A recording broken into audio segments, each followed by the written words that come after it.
She said I was too emotional for the job, so I took her clients. You're just a little too emotional for this role. That's what Vanessa told me. Right after I found out I'd been passed over for a promotion I earned with my whole heart, my whole soul, and honestly, my entire life for the past year. Too emotional? That's funny.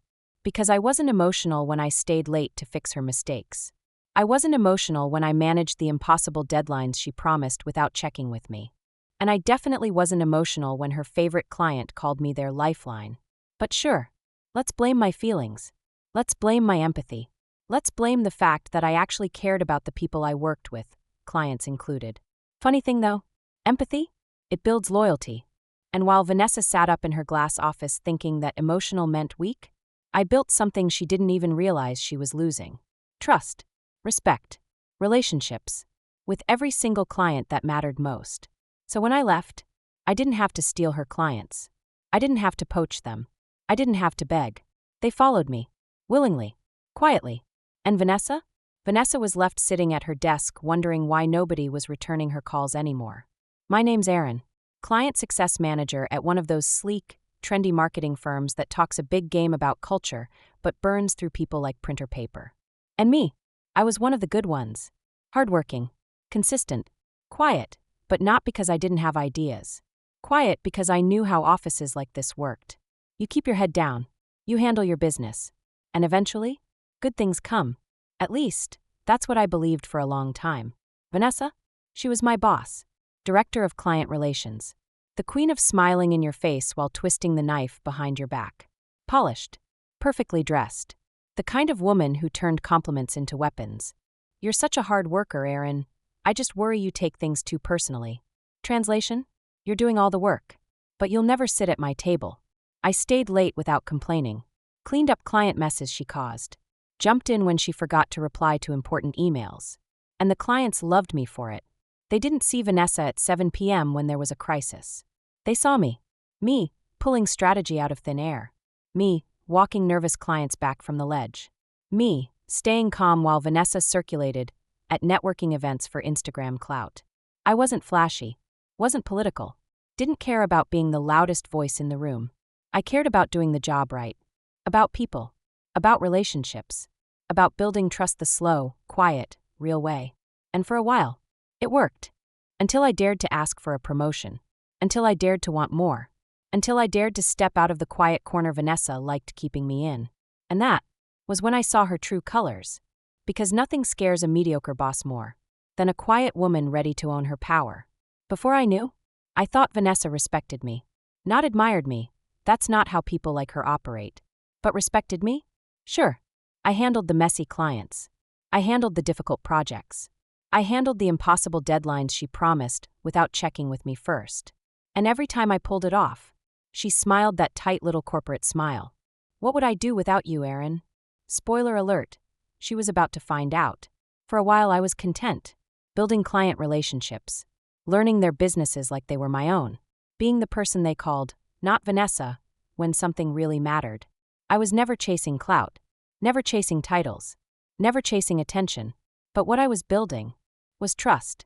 The kind of trust Vanessa didn't even realize she was losing. Because while she was busy collecting LinkedIn followers, I was collecting loyalty, client by client, email by email, call by call. And it wasn't just work calls either. It was, hey Erin, my kid's sick, can we move our strategy meeting? Of course. Erin, I'm really struggling with this rollout. I trust your input more than anyone. No problem. You just get us. That's what one of our biggest accounts said to me once. Simple, but it stuck. That's the thing about empathy. Real empathy. It makes people feel safe. Heard. Understood. Not a line in a brochure. Not a corporate catchphrase. Real. Vanessa didn't have that. Never did. She had strategy decks and networking charm. But when it came down to trust, she was empty. She just didn't know it yet. And me? I wasn't chasing her job. Wasn't plotting against her. Wasn't looking to leave. But the second she decided to turn on me, to label my biggest strength as my weakness, she didn't just push me away. She pushed her clients away too. She just didn't see it coming. Not yet. The first red flag was subtle, like most corporate betrayals are. It wasn't loud. It wasn't obvious. It was strategic. It started after I casually mentioned I was thinking about applying for the open senior manager role. Nothing bold. Nothing dramatic. Just a quiet, hopeful, "I think I'm ready." Vanessa smiled that polite, cold smile. "Of course, Aaron. Happy to support you in that process." Translation? Not a chance. A week later, meetings I usually led, gone from my calendar. Clients I had daily contact with, suddenly funneled through Vanessa. "We just want to give you some breathing room," she said. Breathing room? Girl, I was thriving, not drowning. Red flag number 2. That little line she slipped into my performance review. Sometimes Erin can be a little too emotionally invested in her clients. Emotionally invested? Is that what we're calling giving a damn now? Because let's be real. That's why clients stayed. That's why renewals happened. That's why they asked for me by name. Red flag number 3? The whisper campaign. Subtle little comments floating around the office. Vanessa's concerned Erin might not have the executive presence for the next level. Executive presence. Corporate code for. Too real to fake it. And the final flag. An email forwarded to me by mistake from a junior team member. Vanessa's words. Erin's great with clients, but I just don't think she's leadership material. She's too emotional. Takes things personally. We need someone with a little more distance. More distance? Cool. I could give her all the distance in the world. Because what Vanessa didn't realize was that empathy isn't a weakness. It's a weapon. And if she wanted me out of the room, fine. I'd take the clients with me. Not by stealing. Not by scheming. By simply showing them what leadership really looks like. After that email, everything about the way I saw Vanessa changed. I wasn't hurt anymore. I wasn't surprised. I was focused. Because now I knew exactly what kind of game I was playing. And if Vanessa wanted distance, she was about to get it. But not the way she thought. She kept moving fast, reassigning my accounts, looping herself into client calls she used to ignore, positioning me like an assistant, not a strategist. And all the while, she kept smiling in my face. "I just want to help you grow, Erin. Help me grow. Sis, you're pruning me like dead leaves." But here's where Vanessa really messed up. Clients noticed. Immediately. Because here's the thing about people. They know when energy shifts. They know when you're avoiding them. They know when their trusted person, their go-to, is suddenly missing from the conversation. Calls that used to feel natural, now stiff. Emails that used to be warm, now cold. One client, a huge account, even said, "Where's Erin? We're used to her handling things." Vanessa smiled. "Oh, Erin's just focusing on other priorities now." Funny, because my priority was watching Vanessa dig her own grave. I didn't need to badmouth her. Didn't need to warn anyone. All I did, stay calm, stay gracious. Handled every client interaction I still had with excellence. Built trust like always. Quiet, steady, unshakable. Meanwhile, Vanessa thought she was winning. Thought she was icing me out. Thought she was clearing her path to be the star. And me, I was planning my exit. Not just from the company, but from her entire shadow. Because when I left, it wasn't just going to be me walking out the door. It was going to be every relationship she took for granted. Walking right behind me. I didn't rush my exit. That's the difference between petty revenge and real revenge. Petty revenge is loud. Real revenge moves in silence. I started preparing like I was moving out of a bad apartment. Slow, careful, leaving nothing behind but dust. Step 1, documentation. I backed up every client email where they praised my work. Every renewal report with my name attached. Every message from Vanessa that showed she was icing me out. Not because I wasn't performing, but because I cared too much. Empathy was my crime, apparently. Cool. Let the record show. Step 2, relationship building, quietly. Coffee chats. Final check-ins. Soft little phrases like, "Just wanted to say how much I've appreciated working with you over the years." Nothing dramatic. Nothing alarming. Just planting seeds. And trust me, clients pick up on energy real quick. Especially when the person who's been in the trenches with them starts sounding like goodbye. Step 3, my own escape plan. I wasn't walking into another corporate cage. I started networking quietly. Consulting opportunities. Freelance projects.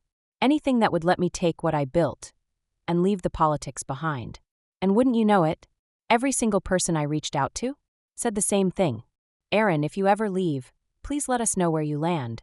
Music to my ears. Because Vanessa might have controlled my title, but she never controlled my value. The final straw. A client I'd worked with for years sent me a direct message. Simple. Hey, are you okay? Things feel different lately. Just wanted to say, you've been the heart of this project for us. And that was all I needed. Proof that my work spoke louder than any promotion. Proof that people saw me. Proof that when I left, I wouldn't be leaving alone.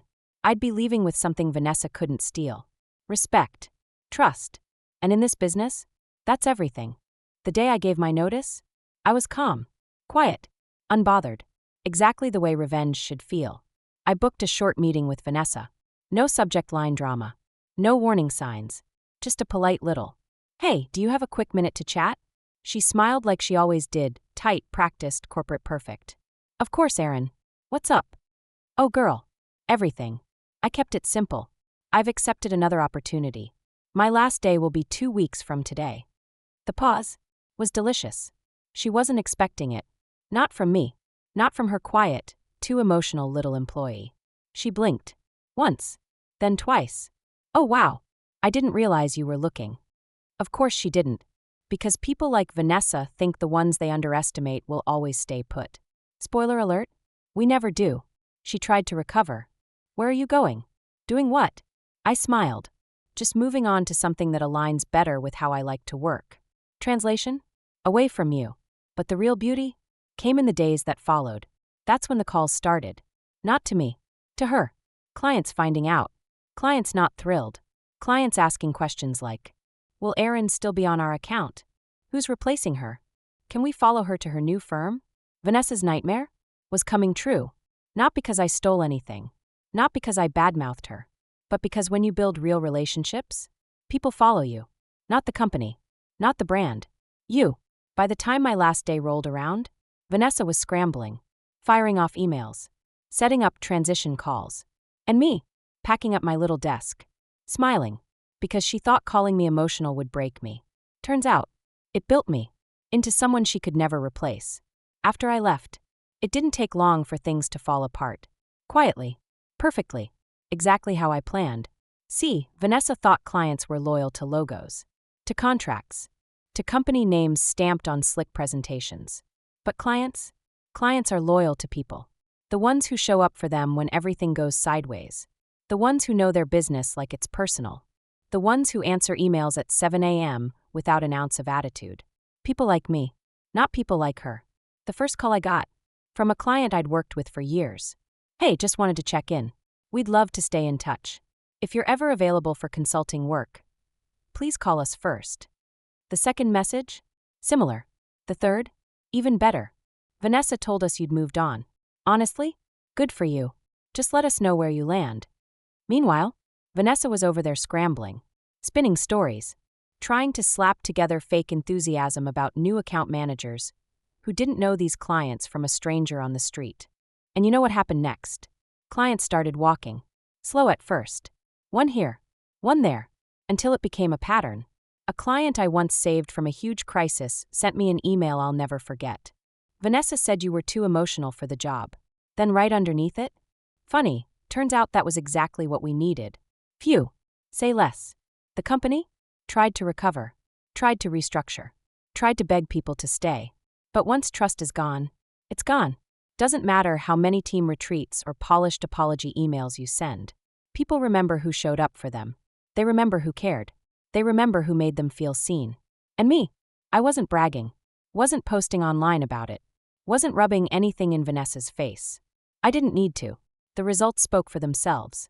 Every lost contract, every client gone silent on her, that was louder than anything I could have ever said. My strategy after leaving? Simple. Quiet moves. Loud results. I didn't blast my story all over social media. Didn't trash talk Vanessa. Didn't post some passive-aggressive quote about knowing your worth. I didn't need to, because when you leave right, the story tells itself. I focused on me. Started my own consulting work. Small projects at first. Referrals from old clients. But the best part? I never chased them. They came to me. "We don't want another big agency feel. We want you. You always understood our business better than anyone. Let us know what it would take to work with you directly." Vanessa? She must have been furious. But the thing about burning bridges? You better make sure the person you're burning is still standing on it. Because I was already on solid ground. Free. Clear. Untouchable. Word travels fast in our industry. Every time a client left her, somebody would send me a little message like, "Guess who's calling us about re-signing now that you're gone?" Spoiler alert, it wasn't working. Because loyalty can't be faked. And once people lose trust, no amount of polished client decks can save you. Meanwhile, I built slow, intentional, real relationships. I worked with people who valued empathy, who valued partnership, who valued me, not just my work. And the money, it came. The peace, priceless. The respect, unshakable. Vanessa thought I was too emotional for the job. Turns out, clients like emotional. They like real. They like human. And that was something she would never understand. Because while she was busy managing accounts, I was managing relationships. And in this game, that's what wins every time. I didn't need revenge to look loud. I didn't need it to look messy. I needed it to look like peace. And that's exactly what my life started to look like. New clients, new projects, new energy, clients who respected boundaries, clients who valued partnership, clients who paid without hesitation because they trusted the work. And all without a single cold call, without a single pitch deck, without begging anyone to stay. Meanwhile, Vanessa's name stayed in rotation, but not in the way she wanted. People talked, not because I said a word, but because bad leadership always reveals itself eventually. Vanessa's team turnover is wild lately. They lost another account last month. Feels like things aren't the same since Aaron left. That last one, sent to me by a former coworker with laughing emojis attached. I didn't gloat, didn't screenshot it for the group chat, didn't need to, because I was busy, booked, and unbothered. My favorite moment? One of her old clients, one of the ones she practically ignored until it was too late, reached out to me directly. "Hey Aaron, we've got a new project coming up. Would love to work with you again." Vanessa's firm just isn't the same. No shade needed, no drama needed, just proof that real relationships outlive company politics every time. Vanessa thought she took everything from me when she froze me out of that promotion. She thought calling me too emotional would keep me small. She thought she won. But here I was, working for myself, working on my terms, respected, paid, happy. She built her career pretending to be untouchable. I built mine being human. Guess which one lasted? After I left Vanessa's company, my entire world slowed down, in the best possible way. It wasn't dramatic. It wasn't overnight. It just settled. I remember waking up that first Monday morning after leaving. No alarms blaring, no pit in my stomach, no fake corporate smile to put on. Just me. Just quiet. For the first time in a long time, I realized how much noise I'd been living with. Not the noise of phones ringing or clients emailing. I loved that part. It was the noise in my head. The constant second-guessing. The fear of being too much or too emotional or too invested. Vanessa had taught me that caring too deeply could be seen as a weakness. But my clients? They taught me the opposite. Little by little, they started reaching out. Not because I asked. Not because I begged. But because they wanted to. "Hey Aaron, I heard you're consulting now. Let us know if you're available. We really miss working with you. Nobody handled things like you did." Those messages didn't just fill my inbox. They filled something else I didn't even realize had been empty for so long. My confidence. Work didn't feel like survival anymore. It felt like purpose. Every project I took on reminded me of what Vanessa never understood. People don't leave great companies, they leave bad leaders. And sometimes, clients do too. I started working with smaller teams who respected me. Clients who valued clear communication. People who didn't care if I was too emotional. They cared that I was honest, invested, and damn good at what I did. The best part wasn't the projects. It wasn't even the money. It was logging off at the end of the day and feeling like I didn't have to recover from work anymore. That was my peace. That was my win. And Vanessa? She could keep her executive presence. I had something she would never understand. Real presence. With real people. In a career I built on trust, not fear. Sometimes, I wonder if Vanessa ever figured it out. If she ever sat at her desk, staring at another client email gone cold, and realized it wasn't about me being too emotional. It was about me being real. That's what they followed. That's what she could never fake. Because in the end, reputation might get you in the door, but relationships are what keep people there. And I built mine one conversation at a time. One late-night strategy session. One early morning problem solved. One real connection after another. Vanessa thought calling me too emotional would keep me small. But she didn't shrink me. She sharpened me. She showed me exactly who I didn't want to be. And sometimes, that's the greatest lesson a bad boss can give you. I didn't burn bridges. I didn't blow things up. I didn't steal anything. I left quietly. And when I walked out, everything that mattered came with me. Respect, trust, loyalty, things she never understood, things she never earned. Now, I work with people who value empathy. Clients who understand that caring isn't a flaw. It's the reason we win together. And me, I'm still exactly who I've always been. Emotional, empathetic, unapologetic. Turns out, that was never my weakness. That was always my superpower. Thanks so much for watching. If you love a good revenge story, or if you've ever dreamed of getting the last word without saying much at all, you're in the right place. Be sure to like this video, subscribe to the channel, and turn on notifications so you never miss a new savage ending. Because around here, karma always hits different.